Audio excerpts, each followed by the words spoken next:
Kalau seandainya golongan muda nggak menculik Soekarno dan peristiwa Rengas Dengklok terjadi pada tanggal 16 Agustus 1945, apakah Indonesia bakalan tetap merdeka seperti yang kita rasakan pada hari ini? Dan apakah Indonesia juga bakal tetap merdeka di tanggal 17 Agustus 1945? Sini aku spill. Tapi sebelum kita masuk ke pembahasan yang lebih lanjut, aku mohon bantuan kalian untuk mengklik tombol subscribe, like, dan juga komen untuk membantu mengembangkan channel ini biar aku semangat bikin konten gitu. Kalau udah subscribe dan juga like serta komen, terima kasih ya. Oke, kita lanjut ke pembahasannya.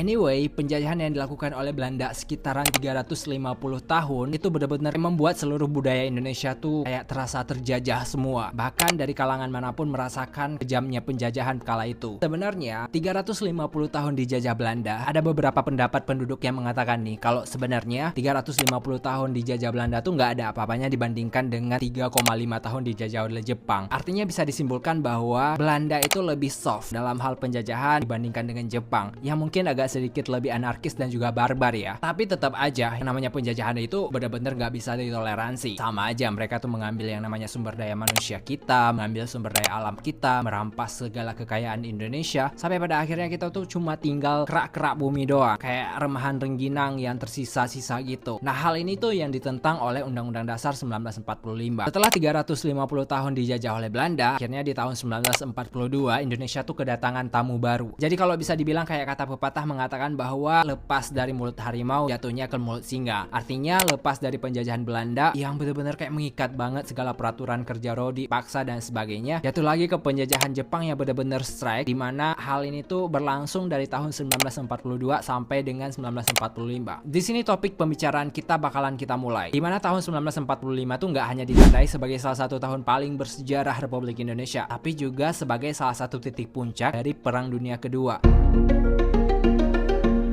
Kalian pasti ingat dengan kejadian yang terjadi di Hiroshima dan Nagasaki, di mana tanggal 6 sampai dengan 9 Agustus 1945 adalah salah satu tanggal dan momen paling histeris nih bagi Jepang, di mana mungkin orang-orang mengatakan bahwa ini karma buat Jepang karena memang sudah lama banget untuk melakukan penjajahan-penjajahan terhadap negara-negara yang ada di dunia. Buat kalian yang belum tahu, sebenarnya di tanggal 6 sampai 9 itu terjadi pengeboman dua kota besar yang ada di Jepang sana. Nah, sekutu Amerika Serikat melakukan pengeboman kepada Jepang kala itu yang mengenakan dua kota utama tuh, ada kota Hiroshima dan juga kota Nagasaki. Dua kota ini tuh luluh lantak dengan adanya bom atom yang dilemparkan oleh para sekutu-sekutu yaitu Amerika Serikat. Yang nggak bersisa sih, namanya juga bom atom. Ketika dilepaskan, ya orang-orang yang kena sasaran dari bom atom ini nggak hanya yang memang sudah terkena bomnya berkeping-keping jadi kayak debu butiran tepung, tapi orang-orang di sekitarnya juga kena radiasi dari bom atom ini. Sampai pada akhirnya kejadian dari Hiroshima Nagasaki ini menjadi salah satu pengeboman paling besar yang ada di dunia dan dalam sejarah Perang Dunia Kedua. Pasti kayak trauma banget ya kan? Nah, pada huru-hara pengeboman yang dilakukan oleh Amerika Serikat kepada Hiroshima dan Nagasaki, khususnya pemerintah Jepang, akhirnya kan pemerintah Jepang kewalahan. Artinya apa? Orang-orang yang ada di Hiroshima Nagasaki ini banyak sekali membutuhkan yang namanya relawan-relawan, kemudian petugas medis, tentara dan sebagainya. Nah, pemerintah Jepang itu kayak mengambil alih kembali kalau misalnya seluruh tentara-tentara Jepang yang khususnya ada di Indonesia kala itu tuh ditarik balik ke Hiroshima dan Nagasaki. Adanya insiden yang dilakukan oleh sekutu terhadap Hiroshima dan Nagasaki ini ternyata membuat kekalahan Jepang dan menyerah kepada sekutu pada tanggal 15 Agustus 1945. Nah, mendengar kata-kata ini tentunya banyak negara-negara yang memang pernah dijajah oleh Jepang, termasuk di dalamnya Indonesia tuh mengambil kesempatan. Ini tuh kayak sebuah pancingan dari sekutu untuk membebaskan negara-negara yang dijajah oleh Jepang, termasuknya Indonesia.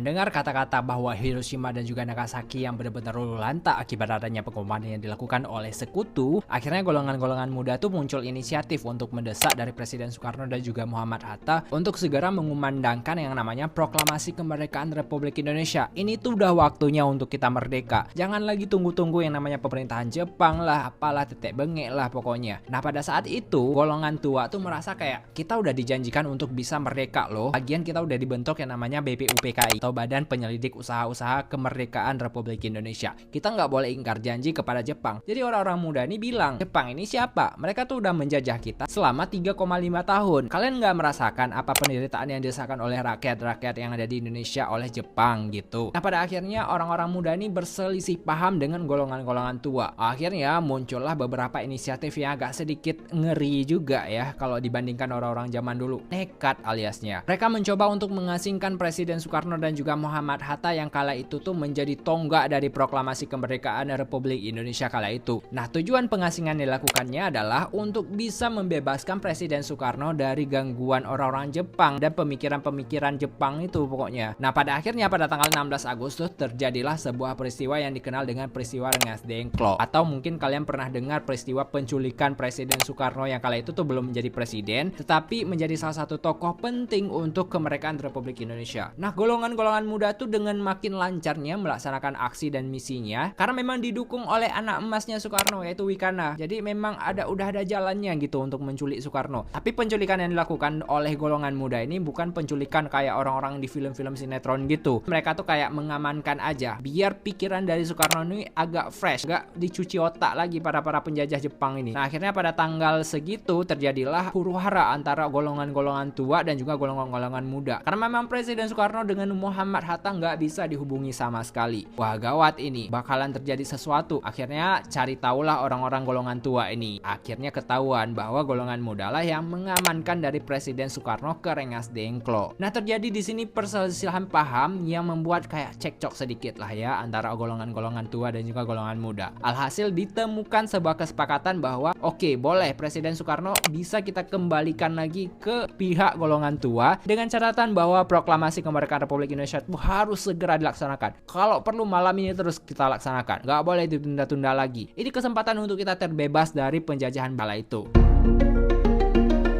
Karena memang inisiatif dari golongan muda udah sepakat nih dengan golongan tua, akhirnya Presiden Soekarno itu dikembalikan lagi ke golongan tua. Pada malam tanggal 16-nya terjadilah sebuah peristiwa besar di mana rumah Laksamana Muda Maedan menjadi sebuah tempat untuk penyusunan teks paling bersejarah sepanjang sejarah Indonesia yaitu teks proklamasi dan dibantu oleh Sayuti Malik untuk pengetikan teks proklamasi. Nah di sini tuh terjadi lagi percekcokan antara golongan muda dan juga golongan tua tentang isi dari proklamasi yang akan mencantumkan banyak hal tentang kesatuan dan persatuan Republik Indonesia. Takutnya adalah perjuangan yang dilakukan oleh orang-orang dari Sabang sampai Merauke kala itu nggak terwakilkan dalam sebuah teks proklamasi. Alhasil terjadi beberapa kali revisi lah ya. Dan akhirnya karena memang sudah dirasa sangat-sangat setuju dan keterwakilan seluruh suku bangsa, agama, ras dan juga pulau-pulau yang ada di Indonesia, tanda tanganlah teks proklamasi tersebut. Dan pada malam itu juga Ibu Fatmawati, istri dari Soekarno itu menjahitkan bendera merah putih di rumahnya. Dan pada keesokan harinya terjadilah peristiwa yang sangat besar di tanggal 17 Agustus 1945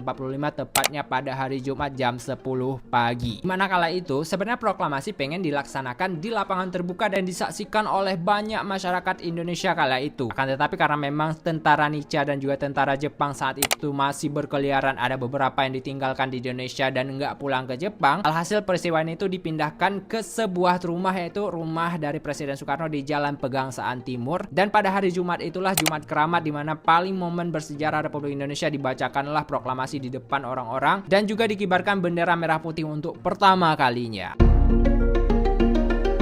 Kita bakalan flashback ke perkataan di awal tadi. Apakah kalau misalnya Presiden Soekarno nggak mengumandangkan dari proklamasi di tanggal 17 Agustus, Indonesia bakal tetap merdeka? Jadi sebenarnya ada beberapa janji-janji palsu alias jambu yang diberikan oleh pemerintah Jepang kala itu yang mengatakan bahwa Indonesia bakal tetap merdeka kalaupun proklamasi nggak dikumandangkan pada tanggal 17 Agustus 1945. Dimana pada tahun 1944, Perdana Menteri dari Kerajaan Jepang ini pernah bilang kalau misalnya aku dan juga kita semua bakal memberikan kemerdekaan kepada Indonesia dengan catatan-catatan tertentu. Ya sama aja sih kayak misalnya Malaysia diberikan kemerdekaannya oleh Inggris. Pada bulan Maret tahun 1945 dibentuklah yang namanya BPUPKI oleh pemerintah Jepang sebagai salah satu alasan untuk bisa bikin masyarakat Indonesia, oh ini Jepang udah mau menyerahkan kemerdekaan untuk kita. Tapi ada alasan kenapa Jepang membentuk BPUPKI ini, karena memang ingin memberikan ketenangan kepada masyarakat Indonesia bahwa Indonesia akan dimerdekakan oleh Jepang. Yang pada dasarnya pada saat itu tuh Jepang membutuhkan dukungan dukungan dan juga sokongan dari masyarakat lokal Indonesia. Karena kala itu Jepang tuh didesak sama sekutu dan juga berseteru dengan beberapa negara yang memang tergabung dalam blok sekutu pada kala itu. Nah, untuk membantu dari misinya Jepang untuk mendapatkan banyak sekali pasukan, dibentuklah BPUPKI sebagai salah satu janji bahwa Jepang bakal memerdekakan Republik Indonesia. Biar kayak tenang hati lah masyarakat Indonesia sama Jepang, biar percaya gitu. Nah, menurut sejarahnya gak ada sebuah keputusan penting dan juga tanggal yang pasti kapan Indonesia bakal merdeka. Dan buktinya Jepang baru mengakui Republik Indonesia udah merdeka tuh di tahun 1947.